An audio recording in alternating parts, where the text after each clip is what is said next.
2, 1. And there we are, unveiling the share drive of 4 billion Kenyan shillings that will get millionaires in Kenya in terms of savings. Put your money in savings and you're guaranteed 15% return on investment for the lifetime of your investment. This is very competitive return on investment, and we thank you very much for giving us the opportunity to showcase this for you and introduce it to you. Our one drive, our one request is that you all become members of Harambee Sacco and you all invest a minimum of 1 million shillings with a return on investment of 15%. Beautiful, beautiful day that we've launched a share drive of 4 billion shillings, and in the process the making of more millionaires through Harambee Deposit Taking Sacco.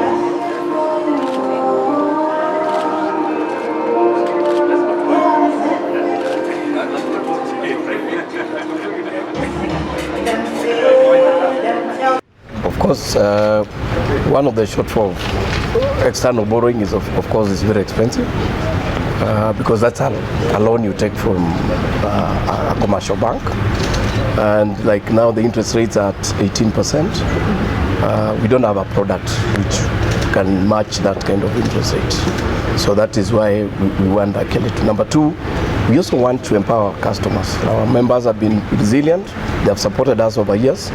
So instead of paying this money to an external, why can't they bring the money? So they also partake that high return at 15%. Yeah. Right. So and also in terms of operation, is the regulatory regime friendly to you?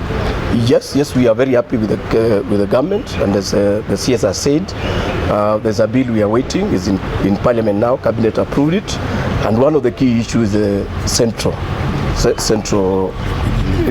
security protection.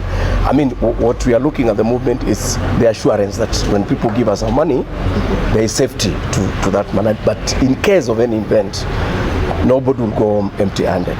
Number two, the central deposit, whereby SACCOs will start issuing checks. That is going to give us a platform. Then the shared platform, so that we ensure that is an ecosystem. Even the small SACCOs that cannot afford an ERP, to ensure that they serve their members. Everything is digital now. We have a product up to even 5 million online in Harambee.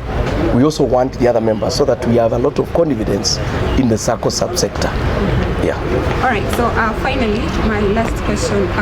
15% is very competitive. Do you see yourself sustaining this, and also how does this affect your long term? Okay. For example, this year we gave them 12%. So the incremental part of it is only going to be 3%.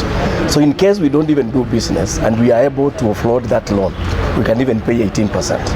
So it's very competitive on our side. As George says, our returns averagely is 16%. So already we are doing something, already we have done, planned for it, it is there. For the next 5 years, we assure them that is the minimum return on their investment. Thank you. Thank you so much. 69 regulated SACCOs, about 276 are deposit taking, and about a similar number are specified SACCOs. Then we have a whole almost 1,700 SACCOs that are not within the regulatory regime.